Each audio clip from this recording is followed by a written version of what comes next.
Hola médicos, aquí estamos con otro video con el que vamos a cerrar el tema de neonatología. En esta ocasión vamos a hablar de las infecciones conatales. Si quieres saber qué ha sido lo más preguntado de este tema, no te vayas a ir y ve todo el video. Además, arriba ahorita en tu video va a aparecer la lista de reproducción completa de neonatología por si te has perdido alguno de los videos. En la descripción vas a poder encontrar el material extra de estudio de pediatría y nuestra biblioteca gratuita de Red Médica. Apóyame a la creación de más videos suscribiéndote al canal, dándole me gusta al video y dejando algún comentario. Soy el Dr. Treviño y comenzamos.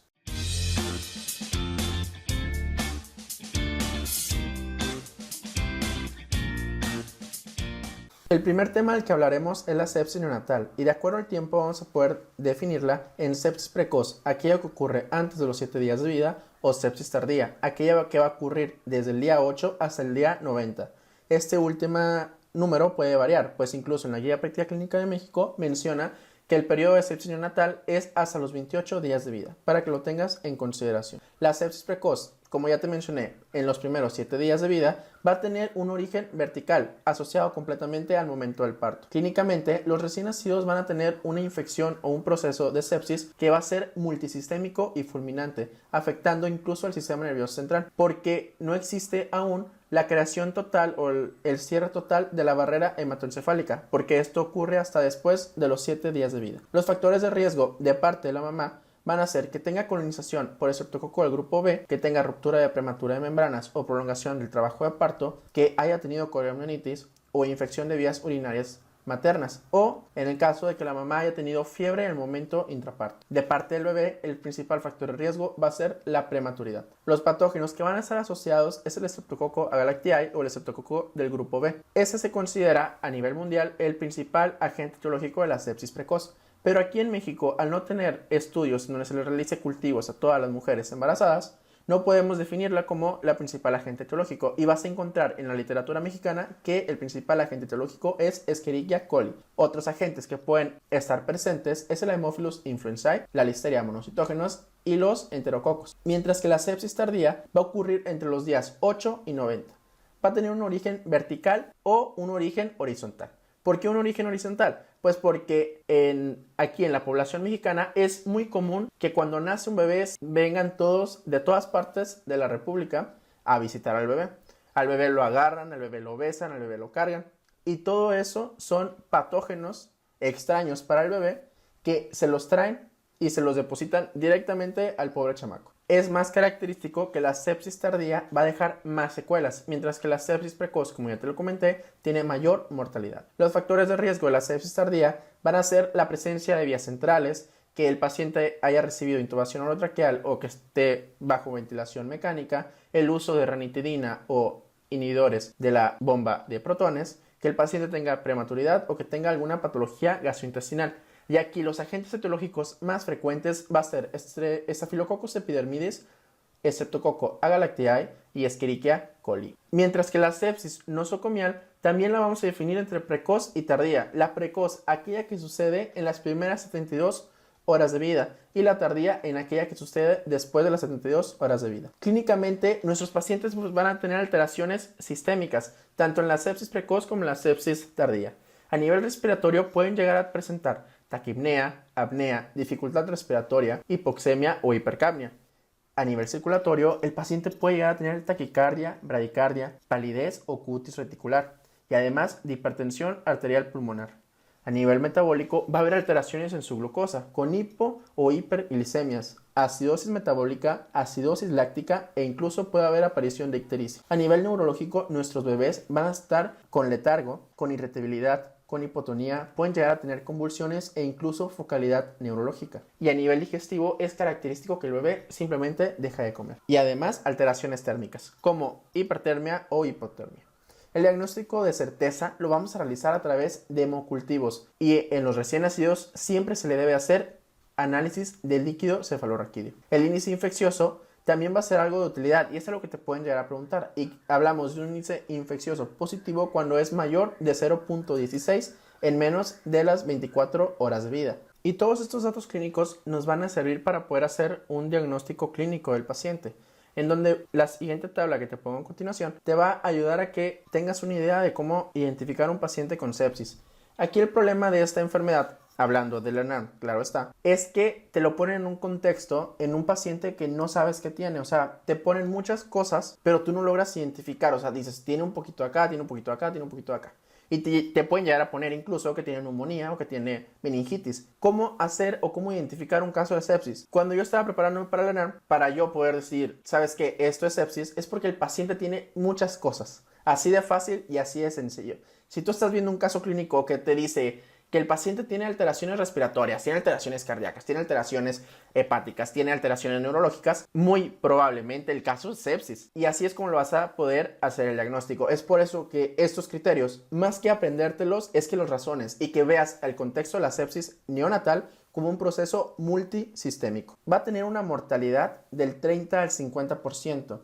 Y las complicaciones que se pueden llegar a presentar es que el paciente tenga una meningitis por ventriculitis con hidrocefalia posteriormente, que hay alteraciones en el neurodesarrollo del bebé, o que el paciente llegue a presentar sordera causada directamente por un proceso de meningitis o por la administración de antibióticos ototóxicos. Y los pasos que vamos a seguir en un contexto de una sepsis neonatal es que primero identificamos a nuestra paciente que tenga factores de riesgo, ya sea porque la mamá haya tenido coriamnitis, porque tenga ruptura prematura de membranas mayor o igual a 18 horas o porque haya recibido profilaxis antibiótica por la causa que haya sido. A estos pacientes, a estos hijos de esas madres con esos factores de riesgo, les vamos a hacer test diagnósticos donde está incluido el hemocultivo y una BH para saber cómo está la leucocitosis. Como es un paciente con factor de riesgo, nosotros les vamos a dar antibióticos de amplio espectro a todos los pacientes que tengamos en esta situación clínica. Después de esto, ya cuando nos salgan nuestros hemocultivos, vamos a tener o vamos a poder elegir 3 decisiones distintas. Si el hemocultivo sale positivo, nosotros vamos a continuar con nuestros antibióticos y además vamos a hacer una punción lumbar. Si nuestro hemocultivo sale negativo, pero los laboratorios de nuestro paciente, de nuestro recién nacido, son anormales o son sugestivos de sepsis, nosotros vamos a continuar con la antibiótico-terapia hasta la mejoría clínica del paciente. Si nuestro hemocultivo sale negativo y los laboratorios o la clínica también es negativa, ya no hay razón por la cual continuar con antibióticos para ese bebé. Y de forma general, debes de reconocer la gran combinación de ampigenta o de ampiamica, porque es algo que te llegan a preguntar así nada más. En el contexto de una sepsis precoz, si nos están poniendo el caso que el agente etiológico es Streptococcus agalactiae, le vamos a dar un beta-lactámico, el que quieras, o el que venga ahí para ser exactos. Si el paciente tiene Escherichia coli, entonces hay que darle un aminoglucósido. Y si el paciente tiene meningitis, vamos a indicar una cefalosporina de tercera generación de preferencia. Mientras que en la sepsis tardía, vamos a dar, como es causada por Staphylococcus epidermidis o Staphylococcus aureus, vamos a dar tratamiento un antiestafilocócico, como es la vancomicina. Y además vamos a combinar con un antibiótico que sea contra gram negativos, como puede ser la amicacina o la ceftazidima. Y de mucha importancia que recuerdes, la amicacina no va a pasar la barrera hematoencefálica. Por eso se recomienda la amicacina en el contexto de una sepsis tardía, en donde ya la barrera hematoencefálica ha sido cerrada. Entonces no debemos dar un antibiótico que necesite llegar hasta el sistema nervioso central. Debemos también tener en consideración es la profilaxis del Streptococcus agalactiae o el Streptococcus del grupo B. Nosotros debemos realizarle a todas las pacientes, y aunque es algo que está escrito en la guía de práctica clínica, realmente pues a veces no se logra hacer, que es una muestra de cultivo rectovaginal en la semana 35 a 37. ¿Para qué? Para la búsqueda del Streptococcus agalactiae. Si nos da un cultivo positivo, entonces nosotros debemos de dar profilaxis antibiótica intraparto, la cual se debe de dar con penicilina o con ampicilina. Mientras que si es una etiología micótica o una etiología causada por hongos, la principal va a ser cándida. El diagnóstico se va a realizar por hemocultivo y el tratamiento va a ser un tratamiento de duración prolongada que puede ser con anfotericina o con fluconazol. Y ahora sí vamos a pasar con el tema estrella, que son las infecciones congénitas. ¿De qué va a venir una pregunta de estas en tu ENARM?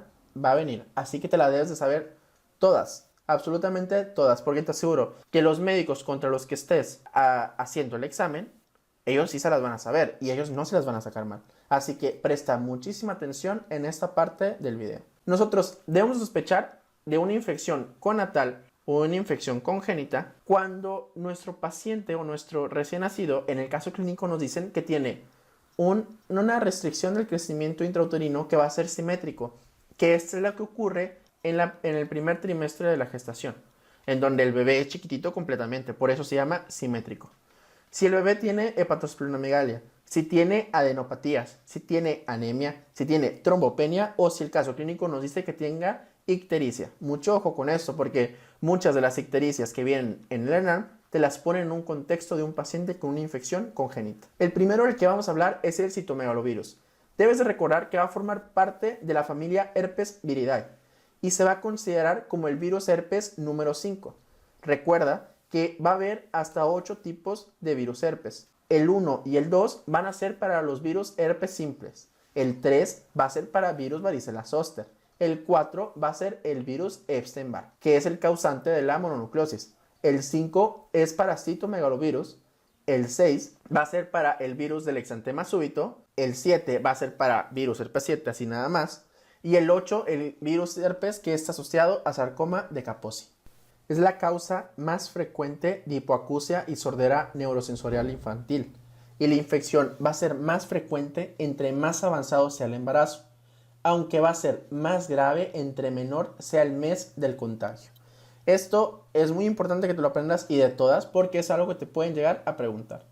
Si ocurre la infección en la primera mitad del embarazo, la clínica va a ser de un recién nacido con bajo peso en su edad gestacional, que va a tener ictericia, petequias o el síndrome de Blueberry Muffin Baby, que van a ser zonas en donde se está realizando una hematopoiesis extramedular. Además puede tener hepatosplenomegalia, microcefalia, coriretinitis y colecistitis acalculosa. Y las más importantes y las que te van a preguntar las vamos a recordar con el mismo nombre de citomegalovirus, que es una neumotecnia muy famosa que existe. Citomegalovirus, la C de coriretinitis y de colecistitis acalculosa. La M de citomegalovirus va a ser microcefalia y la V va a ser de calcificaciones periventriculares. Muy importante que las recuerdes porque así vamos a diferenciar de Toxoplasma gondii. En la TAC vamos a observar estas calcificaciones periventriculares que van a estar a nivel de las arterias estriadas. Va a tener un 20% de mortalidad y una de sus principales complicaciones es el retraso mental. Mientras que si la infección ocurre en la segunda mitad del embarazo, va a cursar de forma asintomática y la complicación más grave en esta etapa o en estos pacientes que se infectaron en la segunda mitad del embarazo es la sordera neurosensorial. Los factores de riesgo, el principal va a ser que sea una madre seronegativa que esté en contacto prolongado con menores de 2 años, porque los menores de 2 años avientan citomegalovirus. El diagnóstico se va a realizar a través de los fluidos corporales del bebé en menos de 3 semanas de su vida extrauterina. Lo podemos detectar también por la orina o por sangre a través de PCR. El tratamiento para esos pacientes va a ser ganciclovir y el efecto adverso principal de este antirretroviral va a ser la neutropenia. Mientras que la toxoplasmosis pues va a ser causada por un protozoo intracelular obligado, que es Toxoplasma gondii, el de los gatitos. La infección se va a producir por los oquistes y va a cursar de forma asintomática, así que mucho cuidado con esto. Igual, la infección fetal va a ser más frecuente cuanto más tardía sea la infección materna, pero va a ser más grave entre más temprana sea la infección en el bebé. Debes de recordar también que el 80 al 90%, como te comenté al inicio, no van a tener síntomas al nacer, pero que al momento en que esté creciendo el bebé van a desarrollar la clásica tetrada de Sabin, que va a tener coriretinitis, hidrocefalia, calcificaciones intracerebrales difusas y convulsiones. Va a existir una nemotecnia también para esto, pero la verdad no es mucho de mi agrado. Igual se las voy a dejar por si a alguno de ustedes le parece interesante.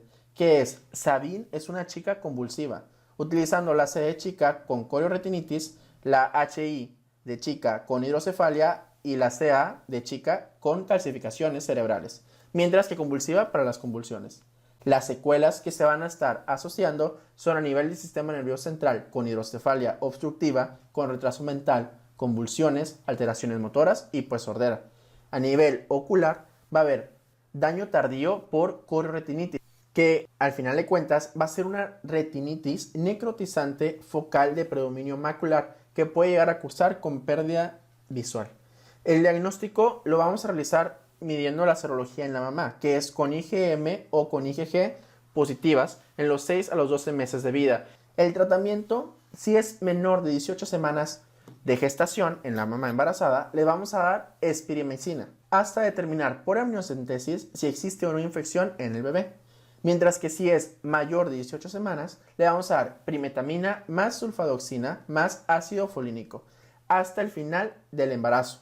Y si es en un recién nacido, la infección que estamos tratando, el tratamiento se va a prolongar por 12 meses. Además, nosotros podemos agregar prednisona si existen alteraciones en el sistema nervioso central o si existe presencia de cororetinitis.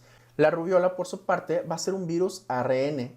Va a pertenecer a la familia Togaviridae. Va a cursar con una enfermedad exantemática febril leve, las mamás, y forma parte de la vacuna triple viral, en donde tenemos sarampión, rubiola y parotiditis. La infección va a ser alta si esto ocurre en el primer trimestre del embarazo o al final del embarazo. Y como todas las anteriores, es más grave cuanto más precoz sea la infección hacia el bebé. El 20% de los pacientes o de los recién nacidos no se van a contagiar, aun cuando la madre se haya contagiado de virus de la rubiola. Y va a tener una triada clínica, que es la triada de Grech, donde vamos a tener que va a cursar con sordera neurosensorial, con alteraciones oculares como la catarata, microftalmia o retinitis, y además de cardiopatía congénita, como es la persistencia del ductus arterioso o la estenosis de la arteria pulmonar. Y aquí también tenemos otra mnemotecnia que se puede llegar a utilizar, que es la rubiola es el coco. C de cabeza, como puede ser la microcefalia, o de ojos, en donde podemos tener las cataratas, la C de corazón, como la presencia del ductus arterioso persistente, y la O de oído, que es la sordera neurosensorial. Al nacimiento, los pacientes van a cursar con adenopatías, con hepatosplenomegalia, con púrpura, trombopenia y con bajo peso. Va a ser de aparición tardía y va a cursar con glaucoma. Además, puede llegar a presentar sordera neurosensorial, diarrea crónica, neumonitis y tiroiditis. El diagnóstico igualmente va a ser por serología o por cultivo viral o por medio de PCR. En la mamá debes de recordar que el caso clínico te lo van a poner con una mamá o una embarazada que está cursando con un exantema maculopapular de origen cefálico con dirección caudal. Mientras que la sífilis va a ser causada por la espiroqueta treponema pallidum. Tiene mayor riesgo mientras más reciente sea la infección materna. Y las formas de transmisión van a ocurrir en la fase primaria y en la fase secundaria. Los bebés clásicamente hasta el 60% son asintomáticos, aun cuando tengan la infección. Y los signos y síntomas característicos los vamos a dividir en precoces y tardíos. Los precoces van a ser en menores de 2 años. Y lo más característico y que te pueden llegar a preguntar en el examen es la rinitis. También podemos encontrar en estos pacientes hepatosplenomegalia. Puede haber también pseudoparálisis de Parrot, que es causada por la osteocondritis con periostititis por el desarrollo de las espiroquetas en esa zona. Además de lesiones cutáneas ampollosas que característicamente, como sabes, en la sífilis van a ser palmoplantares. Puede haber ictericia, anemia y condiloma plano. Mientras que las tardías van a suceder en mayores de 2 años. Y característicamente aquí va a estar presente una triada, que es la triada de Hutchinson. Y la puedes recordar como que el paciente no ve por la queratitis, el paciente no oye por la hipoacusia neurosensorial y el paciente no habla por los dientes en tonel o dientes de Hutchinson. Otras alteraciones que pueden llegar a presentar es el tabes dorsal, la paresia juvenil, la nariz sencilla de montar, las articulaciones de Clutón, los molares de Moon, etc. El cribado se va a realizar con pruebas no treponémicas que se le van a hacer a la mamá. Y van a ser sensibles pero poco específicas, como el BDRL. Además, el BDRL también nos puede ser de utilidad para ver la adherencia al tratamiento, pues los valores van a ir disminuyendo al pasar la infección. ¿Y cómo vamos a confirmarlo? Con pruebas treponémicas, como la prueba de absorción de anticuerpos treponémicos fluorescentes o también llamada FTA-APS, ya que esta nunca se va a negativizar después de que haya tenido una infección. El tratamiento para estos bebés va a ser con penicilina G cristalina por 10 a 14 días. Y el riesgo de sífilis congénita lo vamos a pensar en pacientes que son hijos de madre con sífilis clínica no tratada o tratada de forma inadecuada, hijos de madre con sífilis con tratamiento, pero que lo recibieron en menos de un mes de que nació el bebé, o sea, menos de un mes del parto. O con un hijo de una madre que tenga un VDRL mayor o igual a 1/32 y que no tenga tratamiento. Mientras que la infección del herpes va a ser causada por un virus ADN que pertenece a la familia Herpes viridae. Y la etiología perinatal más frecuente es la tipo 2. ¿Por qué? Por transmisión vertical.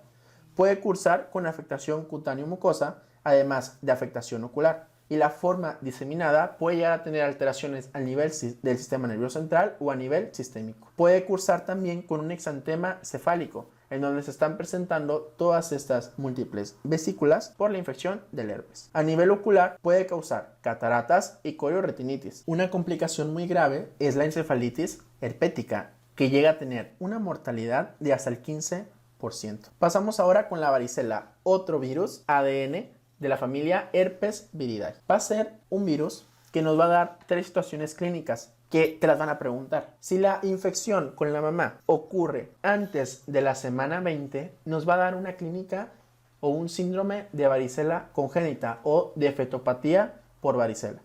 Este es un cuadro grave y que va a ocurrir por una infección transplacentaria.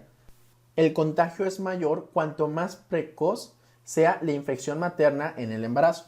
El síndrome de varicela congénita o de fetopatía por varicela van a ser cicatrices congénitas, lineales y metaméricas. Además, va a haber alteraciones del crecimiento, lesiones oculares y del sistema nervioso central. Y es una causa de aborto natural, la infección de varicela.